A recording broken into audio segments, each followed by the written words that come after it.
Jaguares versus the Blues. It finished 23-19, and it was as close as that. It went right down to the final minutes of the game. And joining me to go through all the action is Shane. How are you doing, sir? Good, thanks, Paul. How are you? Not so bad, not so bad on this bright Sunday. And I mean, the game kicked off with both sides basically swapping penalties early on, didn't it? It was very much a kind of start the game, exit, pick up a penalty, and score 3 points. Yeah, find your way to the points early on, wasn't it? I mean, it showed you who was prepared early on to make a fist of it in the midfield with the forwards, and if they got a chance, some middle discipline, and whack it over for some threes.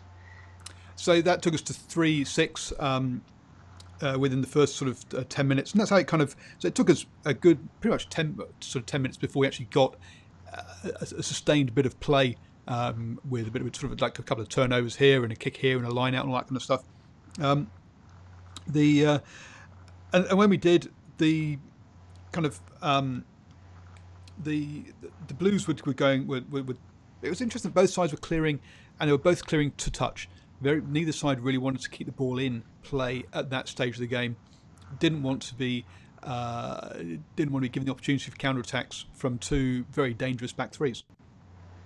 Yeah, and got to say, when a lot of that kickathon happened, got to give a big rap to the Jaguares 10. Vanilla, he was getting some good ground on his kicks too. He was absolutely. There were times there was time in that second half where they got a scrum and he had to clear from his own in goal, and he made it all the way to the halfway line. So yeah, there was some really good kicking by both sides. And yeah, Alex, you're quite right. The Blues were caught sleeping too many times, and particularly in that second half, which we'll get to in a minute. But the possession stats shown at half time showed that basically neither side were particularly wanting to play out of their own half. So most of the game was played in the kind of middle of the pitch with occasional forays. Jaguares always giving up penalties as soon as the Blues got into sort of attacking range. And I think they gave up something like 5 penalties in that first half, of which the Blues tried to kick 4, missed 1, went to the corner once, and failed. And yeah, it showed that actually that they should actually probably been further ahead at half time, because they did leave points out. They did, the Blues. Yeah, did he miss 1 or 2 penalties, Paul? I think he missed 2. He hit the post, and he also hit 1. He also missed 1 as well. So he missed 2. Yeah. And they're valuable points that could have probably put the Blues over the line in the end. It was. You don't want to be missing those, particularly against the Warriors, as we found out later. Absolutely. So the Blues really couldn't break down that Jaguares defence in the first half. They needed to wait until it got tired in the second. I mean, they only scored 1 try all game, and so they needed their kicker to be on form today. The Cherry Black, I say, missed 2, and they also made the choice at one point to go to the corner that didn't work as well.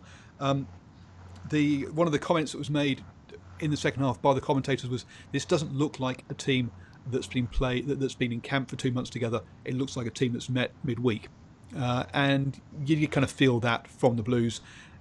It was a very flat, very predictable attack.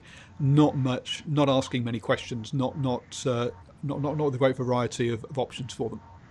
Very much heard that comment, and well, they may have met yesterday more than midweek. I would like to say here that some of the Blues forwards, and some of the Blues backs, they looked like they were enjoying they thought it was all a motel room out there on the paddock. They were asleep at times. Really, they were. I mean, we didn't see much from Nonu, and they were looking for either Nanai or Rieko Iwani to find a gap and make an attack. And Nanai, to be fair to him, tried his hardest. He did that a few times.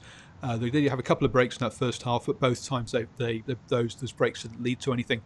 And yeah, so that was the that was a kind of the story for the first half. The Blues trying to bashing away and not really getting there. Jaguares to a certain extent also having the opportunities but knocking the ball on. Lavanini, a bit of a tough yellow card, do you think, or were you happy with that decision? I think if I err on the side of caution, I didn't think it was probably warranting a yellow card. But the officials obviously thought otherwise. Thought he had a good game, actually, the referee. Always enjoys his humour and so forth. But those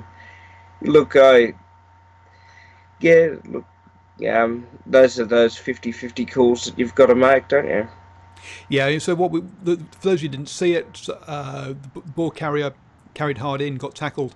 There was a very strong support line run on his shoulder that the ball didn't get popped to, but you could see the pass could have definitely been coming. Lavanini basically tackled him without the ball arriving, and what I think happened was that he went for he was expecting the ball to be passed, so went for the tackle, realised it hadn't been, and then tried to pull out, and so didn't wrap his arms. Whereas if I think the ball had been passed, he would have wrapped and gone through with the proper tackle, but instead he tried to kind of stop and just block the player. It ended up being looking at being basically a shoulder tackle with no arms into the body, and so yes, yellow card all day long. I saw a couple of tweets going, "Oh, this could be red." It's like, no, nowhere near the head, shoulder to the body, yellow. I get it. I think it's one of those ones where if he'd wrapped his arms and gone through with the tackle, I think it would have just been a penalty. But because he tried to pull out and got himself and left it too late to pull out, he ended up getting that yellow card. So, yeah. Lavanini has had discipline issues in the past, but he cleared it up last year, and I don't think this is a regression to that. I just think this was just an unlucky situation that happened. I think it was just within the margins of error, wasn't it? I mean, yeah, I didn't see too much wrong with that at all, really. Now we had a few other tackles. Later on, I think Offer tackled one of the players, and the question was it late? And it's like, no, he had the ball. He could have done. He was already in for the tackle.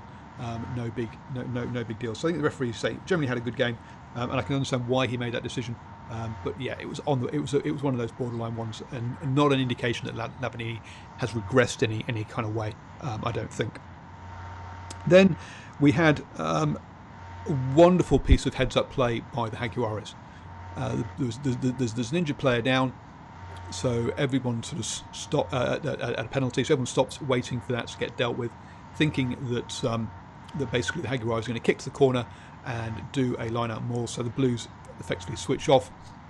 The fly half pretends to go do that, just taps the ball to himself, spins the ball out wide to the right, and the Blues effectively just never recover their defensive structure, and a try with just a couple of minutes before half time to give the Jaguares a lead. When I say, yeah, wonderful heads up play, and good to see that they all stayed switched on and listening to each other.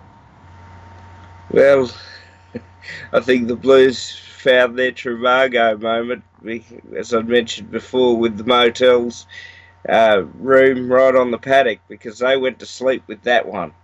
And Moyano, I think it wasn't it, the try scorer? Moyano's try scorer. But look, to be fair to them, when your opposition's in your half on the 10-metre line, they very, very rarely tap and go from there. It's nearly always either a kick at goal or a kick into the corner. So this is a 1 in a 99 time thing that happens, and they weren't awake to it, basically. Beautiful bull rush tactics from the old game that we used to play as kids. And beautiful speed by Moyano. Saw the gap, decided to go out towards the fringes and scored the try. And I've got to say, as well, Paul, they had a man in the bin at the time, so they took advantage. A lot of teams falter particularly against New Zealand sides. 15 against 14 with the man in the bin. The Jaguares stayed very calm, very patient, and took their opportunity when they saw it. Absolutely. In the second half, and the sort of first 20 minutes of, or first sort of 15 or so minutes of that half was all the Blues. But they didn't really take advantage of it. They bashed over once but got held up. That was initially given, but the camera work said no to the TMO. There was a lot of direct attacking. It was a very flat attack. If you watched the Crusaders the other night, you can see the pods, you can see the options out the back. You see the Blues. Yes, there's occasionally a screen line of forwards that the ball can go out to, but there's no pod there, and it's definitely not going to be passed out the back into the backs. You know, if it goes into the pod, it's going to get bashed up. If it goes into the backs, it's going to go wide. There isn't much finesse or questioning for the defence. It's going to be tough. It's going to be big ball carriers, but if you front up, you're going to deal with it, aren't you? That's typical Blues over the last few years. There's not that flamboyancy, which I really would like to see. I actually thought, mate, this game was made for Nonu, because he loves running at the big boys, and particularly when they're tired in defence. And to see him subbed off after about 48 minutes was disappointing. Just as I thought, start to see his work rate pick up a bit, and the held up, great bit of camera work. And it was good to see the referees go to the TMO when they needed to in that occasion, rather than, I think the referee had thought it was an on-field try, but still went to the TMO to check the grounding, and as we found out, great bit of defence in the end there. And Alex says, yeah, the Blues attack was very direct and predictable. And the commentators were saying, oh, look, I think they're trying to set up the Jaguares or something, but we never saw it happen. I think they were just trying to tire the Jaguares out, personally, and that just didn't happen. And one of the things we say about rugby is that the opposition will get an opportunity. They will have their time of ascendancy. And with the Blues, during their time of ascendancy, just picked up 3 points. It wasn't going to be enough. When the Jaguares got their ascendancy from there on in, we had a missed penalty on 53 minutes, but then we had Moyano absolutely skin his man on the outside. Now you can say that, look, Rieko Ioane was it was on the opposite wing, actually, so it wasn't even Rico's wing, but yeah, he skinned his man on the outside and went over. I mean, the smallest of gaps out wide, but just trusted his pace, and boy, he's a quick boy. 0 to 100 in less than a couple of seconds. I think the commentator said his pace is just dynamic, and full 7-pointer from that, and on the way they went, because that was just ragged from the Blues.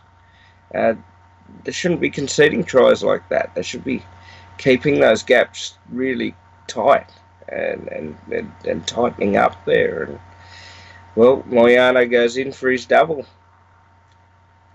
And I've got to say, Paul, that's where I thought they're going to win this. And they and as you said, that put them up to 18-12 ahead, and they needed more scores than that, though, to win this. And the next one, they maintained their ascendancy for a bit longer, and then had a line-out maul from outside the 22 that mauled all the way, and then the player breaks through the middle and scores. And that's impressive. You don't normally see maul tries from outside the 22, do you? Particularly against New Zealand sides. that went a good 20-odd metres, and they did go to the TMO, but the footage had apparently gone out of circulation, probably due to technical errors, but I didn't see any problem with it anyway. That was a clear try. and a really, really nice bit of play by the Jaguares forwards. Um, it was almost like my cat toying with prey. It was just, except a bigger cat toying with bigger prey in the Jaguares. So, and that wrapped it up. It did. You looked at that point. It was still a two score lead rather than a 3 score lead with 12 minutes to go. So it was still on. I mean, the game was still open at that point. The Jaguars really needed one more score just to get themselves up over 14-point lead because it was a 11-point lead at that point. The Blues did come back. It was a real scrappy piece of work. I mean, the ball got past, hit the grass, cleaned up, then intercepted but knocked on. Dos Papulihi collects it, and because everyone has seen the knock on, the defence is disorganised, and he zooms through to get a try after 72 minutes. And you're like, okay, suddenly it's a 4-point game with 8 minutes to go. It was really game on at that point, though. Yeah, and you take your luck, don't you? I mean, there was a beautiful tackle about a minute before that try that caused a turnover to get the Blues in possession. And, well, the fella just spread away and made it a 4-point ball game. And you thought, well, maybe the Blues can pull one out of the fire like they did against the Lions last year. And, there's still some minutes to play. There were, and the Blues had their opportunity as well. They got a penalty just outside the 22, or around about the 22, and you're looking at a Terry Black to kick you down into the corner 5 metres out. But no, his kick ends up being about 15, maybe even 20 metres out. They're real poor sort of kick from a Terry Black there. It should have really been going into the corner. That lack of execution really is part of it. They then that attack phases out about 5 metres out with a knock on, and you're thinking, okay, it's game over. But no, we had more excitement. Jaguares put down their scrum, give up a penalty with the hooter having already blown. The Blues get a 5 metre scrum, and you're like, well, it's game on. Here we go. Only for the Blues to mess up their scrum, and for the Jaguares to turn it over, get the ball, and kick it out. So, yeah, excitement at the end there. But I think probably an indication of the game that basically the Jaguares were up, and also that both sides were making errors. This wasn't a fluent game, and that I think that last passage of 2 minutes of play probably summed up quite a lot of the game for me.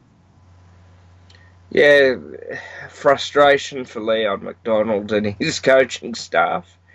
I was really hoping better, if I could say so, from the Blues. I was really hoping they were going to win 2 games on the road, or at least one of them.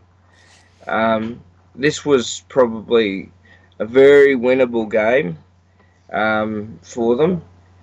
And well done to the Jaguares. They've gone back to back against the Blues with their win in Auckland last year, and now their win against the Blues at home. And home is looking like a fortress for these lads.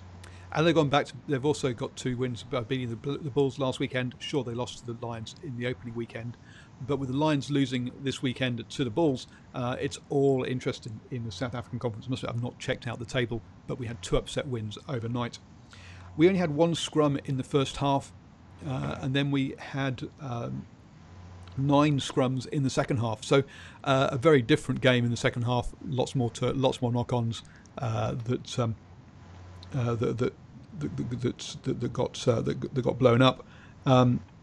Quite a few clean breaks, considering we only had 4 tries in this game. So 7 by the Jaguares, 5 by the Blues. 5 tries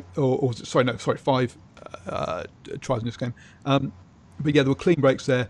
But you didn't feel like that if the player who made the break didn't go on and score, you didn't feel like the move just tended to break down. So the support players really weren't there in the and the person on the break couldn't find his support players most of the time. So yeah, you really had to be going on your own, or you weren't going to score by both these teams. And that meant, yes, we were down to individual brilliance, which is why Moyano was the difference between these two sides, and why he probably gets man of the match for this. Yeah, I thought Kremer did a lot of work in defence as well, and I've got to give a special mention to the Blues' Tom Robertson, who never gave up all day. If I could say so too, this was the Jaguares' 50th Super Rugby match. Congratulations. They have proven over the last couple of years they really do belong in Super Rugby, and good luck for the future. Absolutely. 173 tackles by the Jaguares. They got through a real shift of work today amongst those forwards, the Blues just couldn't break that down. You mentioned Kremer; he got through 20 tackles, but Patera, Lavanini, Pagadivazala, Medano, and Montoya, who came on for Creevy, who unfortunately went off injured early, all got over into double figures in the tackles, as did Orlando and Moroni in the centres as well. So a lot of that direct attacking we've talked about meant that in the centre channels there was lots of tackles to be made. Talk about Moyano with his 5 runs for 88 metres. Orlando also had a couple of breaks, but they never didn't come to anything. And we've also got to talk about Bonelli, the fly half, ran this game very well, and we've talked about his kicking. On the Blues side, it was individuals, wasn't it, that we were talking about? So Nanai got through a lot of runs, 17 runs. That's one of the highest numbers I've ever noticed in these kind of stats. Kiriwani, a bit of a quiet game. You could see him around there. Perhaps more had a better defensive game today than normal, but attacking wise, never managed to find those gaps. And similar to Rico Iwani, got one break early on in the game, but then after that just couldn't get himself into the game much. Which is disappointing, given his talents. I counted Nonu as having about 5 runs. He started to pick it up later into his shift. I didn't see much from Sonny Bill. He came on, had 30-odd minutes on the park, and the commentators were saying, give him the ball, he can do things. And Ruru looked pretty busy when he came on off the bench later in the game. He's certainly, It's been interesting because Ashwin and Stephen have both mentioned that they thought Ruru was going to cement himself as the number 1 scrum half this season ahead of, and that Pulu might even drop out of the top 3. So yeah, interesting that Pulu got given the opportunity today. I know that the Blues number 10 continues to be a big debating point, as much as it is for Wallabies fans at our number 10. I don't think a Terry Black is quite the person to have the 10 jumper either. I wasn't inspired. So maybe a question mark there. Yeah, I was really looking forward to seeing what he would bring and finally getting his opportunity as a starter, having been behind Barrett down at the Hurricanes and then obviously injured all last season. So, but yeah, I've not been impressed so far. And that kick at the end there, it's like, no, I want my high quality 10 to be putting that into that 5 meters out. I don't want them taking that safe option 15 meters out, because the attacking options then are so much less there. Amongst the forwards, Papali'i, we talked about, he got that try obviously and got through a bunch of work. And Tom Robinson also. Yeah, those the 2 flankers were 2 of the more 2 of the better players for the Blues today. So, so thank you very much for all of that, folks. As John Travolta, I'm sure it's not the real John Travolta, says in the chat, that Rebels, Sunwolves, now there's Jaguares. The gap is closing, coming up to the World Cup, as it's anyone's year this year. Well, let's not worry about the World Cup so much. Let's talk about Super Rugby first. But yes, the Rebels have surprised a lot of us. We thought that with the number of the changes they've had, I thought they would take a little bit longer for their pack to get going. But hey, 2 wins out of 2 games is a fantastic start for them. The Sunwolves turning over the Chiefs is obviously a big game for them, and now the Jaguares winning this weekend as well. It's been a big weekend for the kind of expansion teams, as I think someone said earlier in the chat as well. So yeah, good. It's a much more exciting Super Rugby season this season than we've seen for a couple of years. Yeah, it is. I think a lot of, and I won't harp on the Reds' performance last night. I've made my comments clear that I'm quite upset, but I thought they tried their guts out too last night. It wasn't the worst performance by a Reds side by any imagination. But look, 3, I believe it was 3 New Zealand sides lost this week. With the Highlanders, the Chiefs, and now the Blues. Now, I think with the Rebels they look super fit, which is something that has obviously been worked in the off season. There's the competitiveness is there certainly, and I'm looking forward to next week. We've got some cracking derbies, and it all starts with the Highlanders and the Hurricanes at 5:30 next weekend. Bring it on. 5:30 New Zealand, Australia. Australia time. Sorry. Minus, as Alex says, minus the Crusaders, it's a very competitive this year. We've seen all the teams beating each other. For me, we'll get into a full roundup tomorrow night with Steve and Shane, and I'll be in the live chat. But for me, I think the Highlanders have reverted to the 2015 version, where basically if they've got their All Blacks playing, they're dangerous, and if they rest their All Blacks, then they're not the same side by any stretch. Which is what we saw back then. The games they lost were the ones where they rested Ben Smith and Aaron Smith and Sopoaga back then, obviously, but Sopoaga isn't around anymore. But they seem to have reverted back to that 2015 kind of level. But that's the John. When you look at the stat sheet, the Blues had dominated possession, territory, penalties conceded, less tackles made, and yet still lost the game. They did because they couldn't break down that Jaguares defence. They didn't take advantage when they had their periods of ascendancy, whereas the Jaguares did, especially in that second half. They put the points on when they had the ascendancy, and that's what's the difference basically in this between these two sides. And leadership is one of those big ones that people have been talking about amongst these New Zealand sides, because a lot of players have gone overseas, and that's something we'll probably discuss on #Rugby Chat on Tuesday night, rather than extending this show out and going on a long ramble. So thank you very much, Shane, for joining me today. I'm going to go off and catch up on the South African derbies that I missed overnight. What's the rest of your day looking like? Well, I had a big day of the other code. It was a nines tournament yesterday, so I was scoring and timekeeping. So I'm looking forward to a bit of rest. And I might see what I can do about watching a replay or two of some games later this afternoon. So there you go, folks. Shane is an absolute trooper getting involved in club rugby, much better than I do. So, but take that as inspiration, and please do league yesterday. But hey, it's all club rugby, isn't it? Yeah. Reach out to your local clubs and go and help if you can. Don't forget, if you're watching the recording, up there is how you can subscribe to the channel. Down there is how you get to Patreon, so where you can get one of these hats if you join the Bucket Hat Club, and there's exclusive content for you down there.